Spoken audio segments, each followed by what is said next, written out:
siempre decimos que el problema de la basura es un problema de los ciudadanos, de educación, pero también es un problema de las políticas que hacen con la basura que se acumula. Lo cierto es que la costa viene pidiendo, por favor, desde el 2016, que le prometieron que iban a tener una planta separadora de residuos, vienen pidiendo una solución a este conflicto.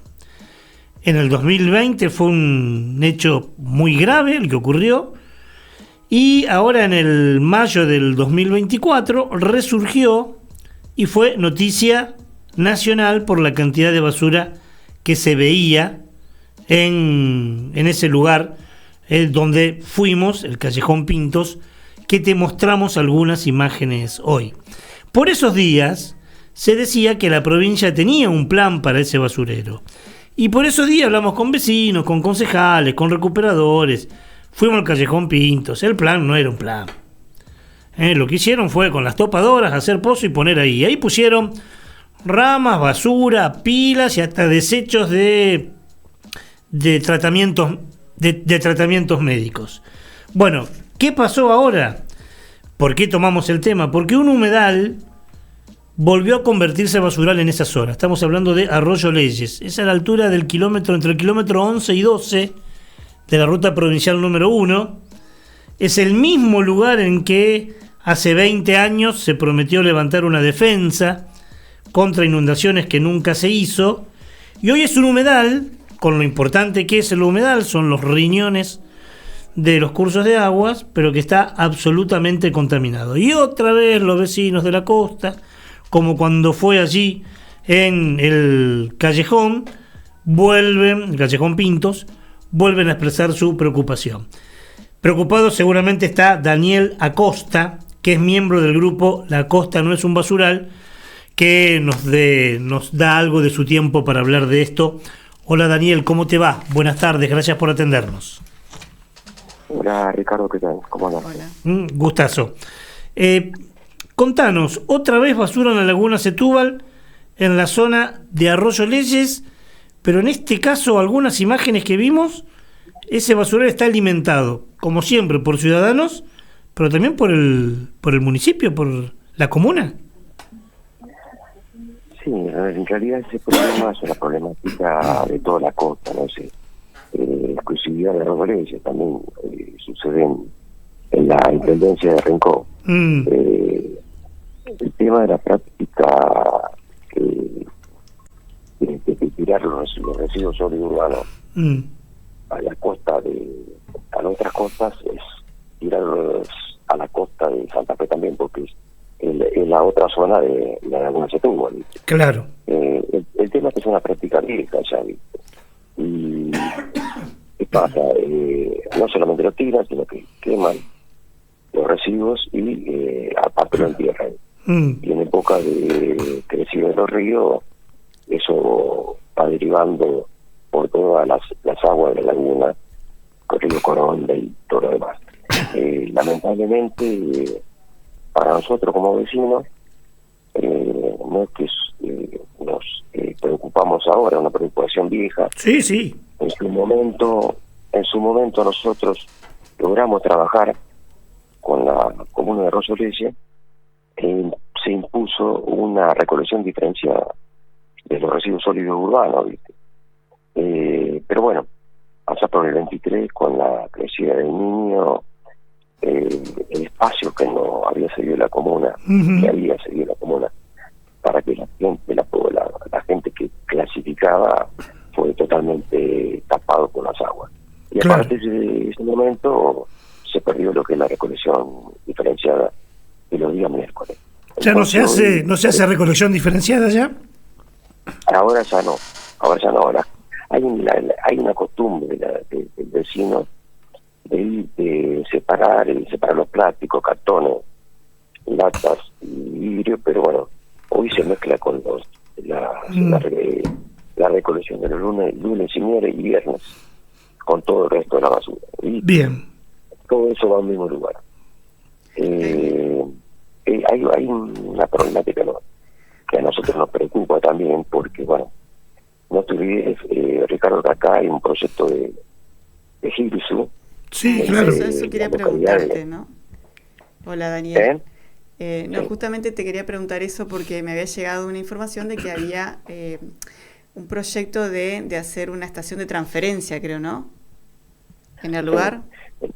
El GIRSU en realidad es una planta de transferencia de todo lo que se junta, de los residuos urbanos que se juntan en la localidad de Santa Rosa, Leyes y Rincón. Ajá. Y va una planta que separa los sólidos con separa los reciclables. Y bueno, y todo lo que se recupera se puede llegar a vender, por supuesto. Y hay una parte que va directamente a relleno sanitario, que eso implica el relleno sanitario que está en Santa Fe, que claro, implica un costo. Tiene un costo, claro. Claro, sí, por eso era la idea, entiendo que era transferir ahí o recibir y poder separar y reducir lo que va al relleno sanitario de Santa Fe. Exactamente, esto tiene dos costos. Un costo de traslado desde acá, de nuestra zona hasta el relleno sanitario, más un costo de disposición final que lo hace una empresa Medici, creo que es privada, y también tiene otros costos más, son costos elevados. Que nosotros hemos planteado esa historia de comparar los costos que significarían con la conclusión de este FIRSU, un FIRSU que ya el gobierno de la provincia puso parte de la plata, se compró una cinta de transportadora, camiones de volcador, existe un lugar cedido por la Municipalidad de Rincón, que hoy se está usando, se está transformando mínimamente en electro basural. Claro. Así lo que tengo entendido que con vos también está Raquel Blackie, que es de la misma organización. La Costa no es un basural, así que la pregunta va para cualquiera de los dos, no hay problema. Eso lo deciden ustedes. Pero digo, uno que va, yo que voy seguido para ese lugar, para la costa, ha crecido mucho, es un lugar de turismo. Y es muy loco que yo creo que en el 2016 se prometió una solución y no pasó nada. Es muy loco que con lo que ha crecido la zona, con cómo se la fomenta turísticamente, no haya una solución final a este tema, ¿no? Sí, es verdad. Es cierto lo del crecimiento y es cierto también lo que comentás de la promoción turística o más de casas de fin de semana, tienen muy ese perfil la zona. Y con eso también es la presencia de gente que a lo mejor viene nada más que para pasar un tiempo y no a lo mejor no tiene una pertenencia al lugar y por ahí tiene un hábito de dejar sus residuos y que eso crece enormemente en épocas estivales o en épocas en feriados largos y ese tipo de cosas. Pero bueno, eso es una cuestión que bueno, hay que educar a la gente. Claro. Eso es una responsabilidad muy grande de los gobiernos de estas comunas y de estos pueblos, digamos. Esto, el problema de la basura y de los residuos es un problema mundial, digamos, no vamos sí, es un problemón en todo el mundo.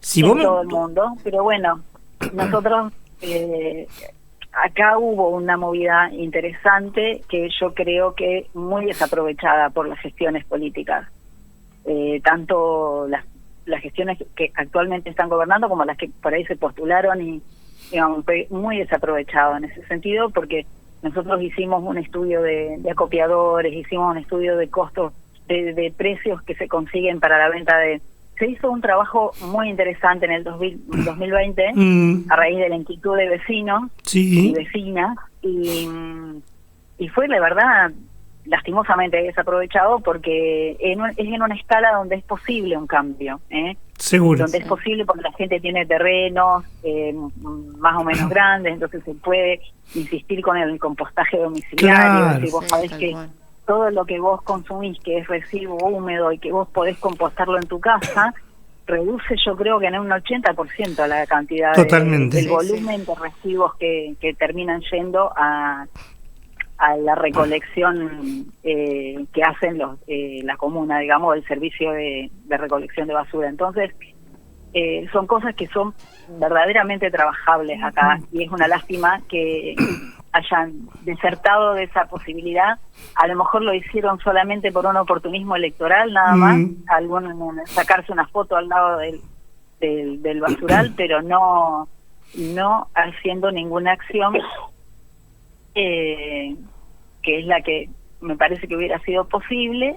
Nosotros, por ejemplo, una cosa que hicimos también como absolutamente voluntario de vecinos es hacer talleres de compostaje en escuelas. Hay escuelas en la zona donde están empezando a compostar en los comedores escolares, cosa que es es un montón eso, ¿no? Compostar los restos de los residuos de los comedores escolares es una cosa muy muy importante, aparte que es muy educativa hacia las infancias. Pero además, Raquel, nosotros hoy decíamos en un informe que hicimos, primero, que la basura es un invento humano. La naturaleza no genera residuos. Pero además, más allá de que uno es muy crítico con las acciones que no llevan a cabo las administraciones políticas, pero que además nosotros estamos muy mal acostumbrados, que nosotros como ciudadanos debiéramos hacernos cargo de la basura, porque es una de las pocas actividades de las cuales no nos hacemos cargo. La generamos, la sacamos y nos olvidamos. Entonces eso también hay que cambiarlo. Yo sé que es bastante utópico y que nos falta un montón para eso, pero seguramente ese será un camino también a transitar, ¿no? Sí. Pero además también hay pequeñas resoluciones u ordenanzas que se pueden tomar o determinadas cosas que también responsabilizan. Por ejemplo, tendrían que responsabilizar a los comercios, a las empresas, a los dueños de restaurantes, de cosas porque no solo todas las actividades humanas producen residuos, pero digamos, el que fabrica cosas de plástico, o sea, debería tener alguna responsabilidad sobre lo que pone en circulación, digamos, y porque aparte lucra con eso. Entonces son todas cosas que nos debemos como debate en nuestra sociedad, digamos, más allá también de la responsabilidad del ciudadano, que es importante también. Raquel, para nosotros una vez que uno consigue que el ciudadano se haga consciente y responsable, no se puede arruinar ese esfuerzo que hace la gente, viendo que desde los estamentos más altos de nuestra sociedad eso no importa, digamos, ¿no? Porque se tira en cualquier lado, porque las empresas producen lo que quieren, porque bueno, entonces esto es lo que nos parece que es importante empezar y está muy pero muy piola, porque me parece que el círculo se cierra de manera más justo. Para nosotros es un temazo, y te propongo lo siguiente, porque ya tenemos otra entrevista en puerta, pero ir con las cámaras. Nosotros, aparte de este programa que sale por radio y por streaming, tenemos el programa de televisión, Onda Verde Televisión. Y así como fuimos hace un tiempo atrás a Callejón Pintos y hablamos con los vecinos y vimos, vamos a seguir en contacto la semana entrante para ver en qué momento podemos ir con las cámaras, porque además esa imagen seguramente de lo que pasa en un humedal hoy va a ser mucho más elocuente. ¿Les parece? Sí, me parece bien. Sí, re bien. Sí, nos parece que sería muy importante para visibilizar esto. Vamos entonces a comunicarnos con ustedes para ver cuándo podemos ir. Raquel y Daniel, muchas gracias por el tiempo y seguimos comunicados. Saludos. Bueno, gracias a ustedes. Gracias. Un abrazo muy grande. Chau. Raquel Blacchi es la mujer que hablaba, y el otro es Daniel Acosta. Ambos son del grupo La Costa No Es Un Basural, tema que vamos a seguir